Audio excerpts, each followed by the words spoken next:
Hello student, welcome back to my channel Samrat academy. Student, ये video आप लोगों के लिए सबसे ज्यादा महत्वपूर्ण है क्योंकि आज की वीडियो में बताने वाला हूं कि जो छात्र कुछ नहीं पढ़े हैं वो ये छात्र पेपर में 3 काम करेंगे तो बिल्कुल वो टीचर खुश होकर पूरा का पूरा नंबर देगा और कभी जिंदगी में आप लोगों को फेल नहीं कर सकता है। ठीक है, देखिए मेरे चैनल पे बहुत सारे विद्यार्थी ऐसे हैं जो कि कुछ नहीं पढ़े हैं। बिल्कुल, अब मैं चाहता हूँ कि हर एक बच्चा मेरे चैनल पे जो पास हो। ठीक है, जो पढ़ने वाला है चाहे जो नहीं पढ़ने वाला हो भी, ये वीडियो उनके लिए है जो कुछ नहीं पढ़े हैं। ठीक है, पेपर की एक दिन भी वो कुछ नहीं पढ़े हैं और वो चाहते हैं कि पेपर में पास होंगे। वो किस तरह पास होंगे मैं पूरी की पूरी थ्योरी बताने वाला हूँ, लिख के बताऊंगा आप लोगों को। 100% गारंटी है मेरी कि ये वीडियो देखने के बाद आप लोग अप्लाई करोगे और कोई आपको जिंदगी में फेल नहीं कर सकता है, मेरा वादा है। ठीक है, मैं पूरा अनुभव शेयर करूंगा आप लोगों को। तो मात्र 3 ही काम है आप लोगों को, बस मात्र 3 काम कर दोगे ना तो टीचर खुश होकर पूरा का पूरा नंबर देगा। टीचर को तो अंदाजा ही नहीं लगेगा कि आपने सही लिखा है या गलत लिखा है, उसको लगेगा कि कोई टॉपर की कॉपी है। सच बता रहा हूँ, इस प्रकार आप लिख दोगे। आप कैसे लिखना है मैं सब कुछ बताता हूँ। तो वीडियो को पहले लाइक कर दो, चैनल पे नए तो चैनल को सब्सक्राइब करके बेल आइकन को प्रेस कर लो। अब एक एक पॉइंट आप लोग समझते चलना, जिस प्रकार मैं लिखूंगा उसी प्रकार आपको भी लिखना है। देखो, हालांकि मेरे पास बोर्ड की कॉपी भी है, मैं पूरा लिख के आपको बताना हूँ। अब पेपर भी लेकर आया हूँ कि किस प्रकार आप लिखोगे कि पूरे अंक मिलेंगे। देखो, सबसे पहले कॉपी आपकी मिल जाएगी ना। सबसे पहले आपको करना क्या है कि यहाँ पे लाइन, यहाँ पे आप लोगों को स्केल द्वारा खींच लेनी है, जिस प्रकार मैं खींच रहा हूँ। देखिएगा, पूरा वीडियो अंत तक देखना ना, पूरा क्लियर हो जाएगा आप लोगों को। मुझे भी कुछ नहीं आता है, देखना कैसे लिखूंगा। एक प्रश्न का उत्तर हमको मालूम नहीं है, लेकिन फिर भी पूरा का पूरा कॉपी लिख दूंगा ऐसे कि लगेगा कि हमने बहुत अच्छे से पढ़ाई किया है और पूरा आंसर सही लिखा, उस प्रकार कॉपी देखना लिखूंगा। तो लाइन आपने ड्रॉ कर लिया। चलो, अब जो जो पॉइंट बता रहा हूँ ध्यान से आप लोग उसको सुनना। देखो, मेरे पास पेपर भी है, मान लीजिए हिंदी का पेपर है और मुझे हिंदी में कुछ नहीं आता है। ठीक है, और मुझे पूरा का पूरा पेपर लिखना है और अच्छे मार्क्स भी लाने हैं। तो कैसे लिखूंगा आप समझना। अब यहाँ पे बहुत सारे प्रश्न है और एक भी प्रश्न का उत्तर हमको मालूम नहीं है। सबसे पहला जो हम लोग को रूल अपनाना है, पहला वो रूल है कि सबसे पहले हम लोग काम करेंगे ये वाला जो मैं आपको बता रहा हूँ। पूरा सीरियस आप लोग समझते चलना, पूरा का पूरा क्लियर हो जाएगा। सबसे पहले तो हम लोग ये करेंगे कि पेपर में प्रश्नों को सीरियल से करना और प्रश्न नंबर डालकर लिखना। पहली बात, देखो क्या होता है कि टॉपर की निशानी होती है, चाहे जो पढ़ने वाले बच्चे उनकी ये पहली बात एक ही निशानी होती है कि उनको सारे प्रश्न आते हैं। और जब सारे प्रश्न आते हैं तो कोई भी टॉपर चाहे जो पढ़ने में अच्छा लड़का हो वो सीरियल से प्रश्न को करता है। ठीक है, अगर पढ़ने में आप वीक होंगे तो जाहिर सी बात है पहला प्रश्न आपको आएगा नहीं, दूसरा प्रश्न भी नहीं आएगा, तब ना जाके आप 7वां प्रश्न करते हो, 8वां प्रश्न करते हो। आप पढ़ने में जो टैलेंट आएगा उसको शुरू से ही प्रश्न आएंगे, वो शुरू से ही करना स्टार्ट करेगा। तो एग्जामिनर जो होता है तो पूरी की पूरी आपकी जो ये कॉपी है पूरा पढ़ता नहीं है। अगर आपने अप्लाई कर दिया, उसको ये नजर आ गया कि बच्चे ने सीरियल पूरा प्रश्न किया है, तो समझ जाएगा कि बच्चे ने पूरा अच्छे से पढ़ाई किया, उसको सारे प्रश्न आ रहे इसलिए सीरियल से किया है, पूरा नंबर दे देगा आप लोगों को। तो पहला प्रश्न तो यही करना है। अब वैसे भी हम लोगों को कहाँ आता है तो सीरियल करने में क्या है, सीरियल करेंगे। तो पहला पॉइंट ये हो गया। और जो प्रश्न नहीं आता है उसका उत्तर इस ट्रिक से लिखना, टीचर पूरा नंबर देगा। जो प्रश्न का आप लोगों को उत्तर नहीं आता है उसको कैसे लिखोगे, हालांकि यहाँ पे तो किसी भी प्रश्न का उत्तर नहीं आता है। तो देखो, मैं आपको बता रहा हूँ कोई भी प्रश्न नहीं आ रहा है फिर भी कैसे लिखोगे वो सब कुछ मैं लिख के खुद बता रहा हूँ आप लोगों को। तो पहला पॉइंट हो गया, आप समझो। अब तो हम लोगों को क्लियर हो गया कि पूरा प्रश्न हम लोगों को करना है सीरियल से। ठीक है, आप देखना। अब करना हम लोगों को यह है कि एक बात बता देता हूं, अभी 2023 में लागू हुआ है ये बात। 2023 में यह लागू हुआ है कि 20 नंबर के आप लोगों के ऑब्जेक्टिव आने वाले हैं। ठीक है, 20 नंबर के ऑब्जेक्टिव है तो ऑब्जेक्टिव को छोड़ देंगे। ठीक है, ऑब्जेक्टिव को हम लोग छोड़ देते हैं। इसके बाद हम लोग प्रश्न करेंगे। यहाँ पे देखो, जैसे यहां से स्टार्ट होगा प्रश्न तीसरा, क्योंकि गद्यांश वहां से स्टार्ट होगा। ठीक है, ठीक है, देखो जैसे गद्यांश है, ये वाला प्रश्न मैं कर रहा हूं क्योंकि गद्यांश से ही स्टार्ट होगा आप लोगों का एग्जाम पेपर। बाकी तो 20 नंबर बहुविकल्पी रहेगा, उसके बाद जस्ट गद्यांश आएगा, जस्ट पद्यांश आएगा। ठीक है, तो जैसे गद्यांश करना है तो तीसरे का करना हमको, तो कुछ नहीं, हम लोग करना क्या है यहाँ पे तुरंत हेडिंग हम लोग डालेंगे प्रश्न उत्तर, प्रश्न उत्तर तीसरे का क। ठीक है, खूब अच्छे से हम लोग हेडिंग डालेंगे प्रश्न उत्तर तीसरे का क। अब पढ़ेंगे कि प्रश्न हमसे पूछा क्या है। ठीक है, देखना आराम से सब समझ में आ जाएगा। प्रश्न जब हम पढ़ेंगे तो लिखा है कि निम्नलिखित गद्यांशों में से किसी एक गद्यांश के नीचे दिए गए प्रश्नों के उत्तर दीजिए। ठीक है, अब गद्यांश यह है, इसके नीचे प्रश्न यह है कि उपयुक्त गद्यांश का संदर्भ लिखो। ठीक है, अब समझो, संदर्भ लिखना है। अब क्या है कि संदर्भ लिखना तो हमको आता नहीं है। ठीक है, आप संदर्भ कैसे लिखेंगे, देखो कोई भी प्रश्न है बनाकर लिख दोगे कैसे। देखो संदर्भ, संदर्भ तो आता नहीं, अब कैसे संदर्भ लिखोगे आप समझो।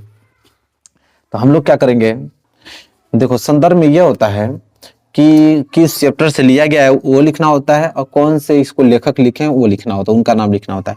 तो हमको तो मालूम है नहीं, तो इतना तो लाइन आप लोगों को, देखो कोई दुनिया का कोई भी संदर्भ है, ये लाइन तो आपको याद करना ही होगा कि प्रस्तुत गद्यांश, क्योंकि गद्य है तो गद्यांश पद रहता तो पद्यांश लिख देते। देखो प्रस्तुत गद्यांश हमारी पाठ्य पुस्तक, इतना लाइन तो आपको रट जाना है, हमारी पाठ्य पुस्तक, पाठ्य पुस्तक। अब पाठ्य पुस्तक तक अब देखो हिंदी से लिया गया है ना, तो हिंदी लिख दो, ठीक है। ये प्रस्तुत गद्यांश हमारी पाठ्य पुस्तक हिंदी के, अब चैप्टर का नाम मालूम नहीं है आप लोगों को, चैप्टर का नाम नहीं मालूम है, तो आप लोग क्या करना है कि अपने बुक का जो भी चैप्टर होगा, 2-3 चैप्टर वो याद कर। जैसे हाई स्कूल का बात है तो हाई स्कूल में जैसे मित्रता हुआ, ममता हुआ, ठीक है, ये दो जो आप लोगों का नाम है ये हम लोग को याद है। अब हमको मालूम नहीं है कि ये मित्रता से लिया गया है कि ममता से लिया गया है, ठीक है, अब हमको मालूम नहीं है, लेकिन हालांकि यहाँ पे जब हम पढ़ेंगे इसको कि कुसंग का जो सबसे भयानक होता है ये केवल नीति और सद्वृत्ति का ही नाश नहीं करता, हमको मालूम है कि मित्रता से लिया गया है, लेकिन आपको मालूम है ना कि मित्रता से लिया गया है, तो आप लिखोगे क्या, तो जो भी आप लोगों के मन में जो भी नाम चल रहा होगा, चाहे वो ममता का चल रहा होगा चाहे मित्रता का, जो भी आपके दिमाग में अगर उस समय प्रेजेंट टाइम में चल रहा है कि नहीं ममता का ही होगा यार, नहीं मित्रता का ही होगा, बस लिख दो। या तो तुम मित्रता यहाँ पे लिख दो, या तो तुम्हारे दिमाग में अगर ममता चल रहा होगा तो ममता लिख दो, या कोई और चल रहा होगा तो वही लिख दो, जो चल रहा है दिमाग में लिख दो। और फिर उसके बाद लिख लेना कि उससे लिया गया है, ठीक है, लिया गया है। और फिर क्या लिख दोगे, उसके रचयिता। अब देखो उसके जो रचयिता हैं, चाहे उसके लेखक ऐसे लिख देना, उसके जो लेखक हैं।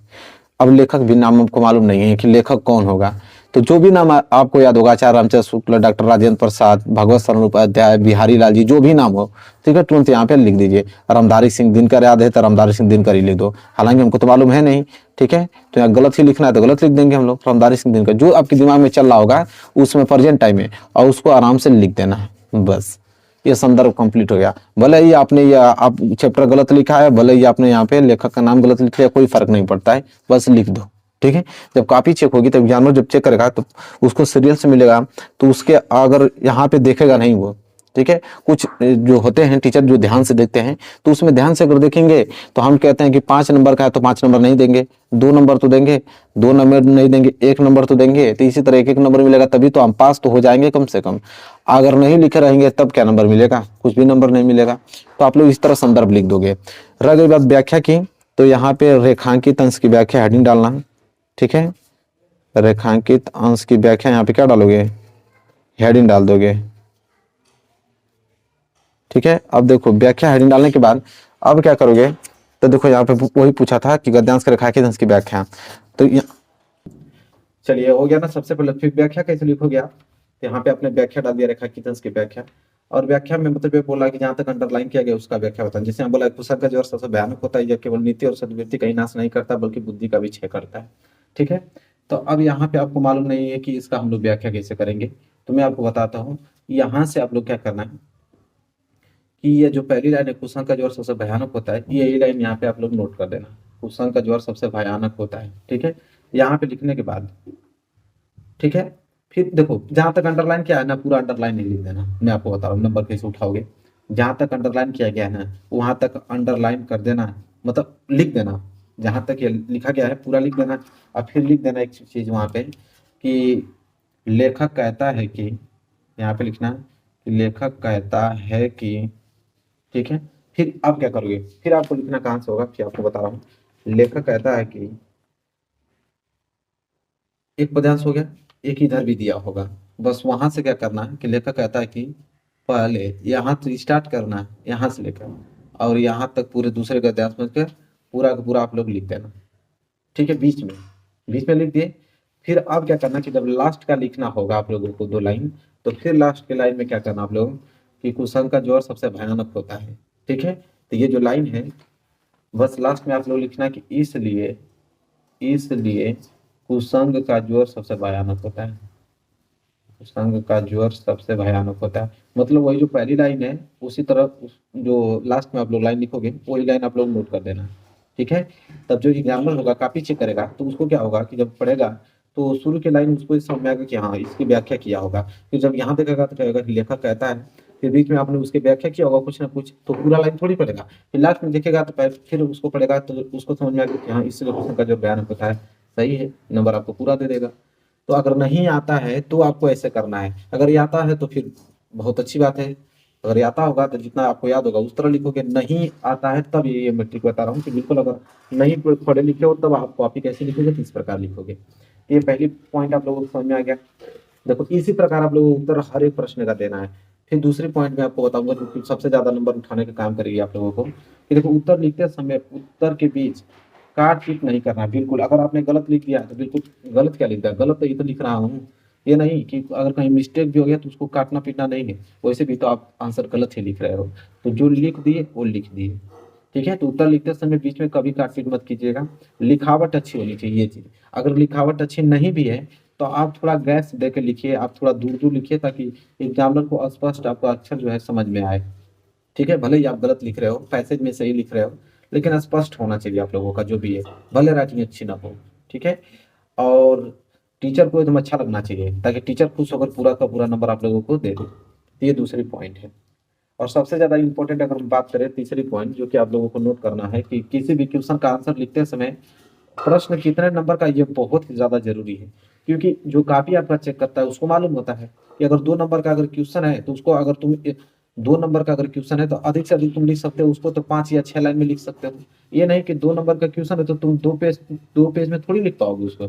2 पेज में लिखोगे तो समझ जाएगा तुमने बना कर लिखा है, क्योंकि 2 नंबर के क्वेश्चन को 2 पेज में थोड़ी लिखा जाता है।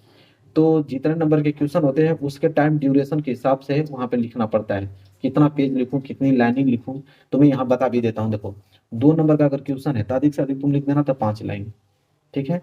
4 नंबर का अगर प्रश्न है तो अधिक से अधिक लिखोगे तो 1.5 या 2 पेज लिख देना तुम। और 6 का है अगर तो कम से कम तुम 3 पेज लिखना, 3 या 4 पेज मतलब 2 पन्ना होता है, ठीक है। इस तरह लिखोगे। तो ये आप लोगों का नंबर के हिसाब से आप लोगों का लिखना पड़ेगा कि किसी भी क्वेश्चन का आंसर लिखते समय कितने नंबर का है देख लेना। और ज्यादा उत्तर लिखने की कोशिश मत करना, तो नंबर 100% वहां से कटेंगे। भले ही आप गलत लिख रहे हो तो उतना ही लिखना जितना नंबर का क्वेश्चन है, बस। अगर इतना चीज अप्लाई करोगे तो 100% आपके पूरे के पूरे अंक मिलेंगे, मतलब फेल तो नहीं होगे। टॉपर की बात छोड़ो, टॉपर तो नहीं बन पाओगे तो लिखित है आप लोगों का, लेकिन फेल तो नहीं होगी इस बात की गारंटी मेरी। पूरी के पूरे एक भी क्वेश्चन छोड़ना नहीं है, लास्ट में ये पॉइंट आप नोट कर लेना, क्वेश्चन एक भी छोड़ना नहीं है। और जो भी ट्रिक बताऊं उस ट्रिक को अप्लाई करना है, उसी प्रकार लिखना है। भले ही आंसर नहीं आ रहा बना कर लिख दो, अपने से गलत लिख दो, लेकिन कॉपी आपकी बिल्कुल की फुल होनी चाहिए। और राइटिंग आपकी अच्छी होनी चाहिए, नहीं भी अच्छी है तो दूर दूर लिखना है, प्रश्न उत्तर डाल देना है कि कितने का क्वेश्चन आप कर रहे हो। बस इतना काम करोगे तो कभी जिंदगी में फेल नहीं होगे। तो आई होप आपको क्लियर हो गया होगा। इस वीडियो को शेयर कर देना, वीडियो पसंद आए तो लाइक कर देना, चैनल पर नहीं तो चैनल को सब्सक्राइब कर लेना। मिलेंगे एक प्यारे संडे की वीडियो में, तब तक के लिए धन्यवाद।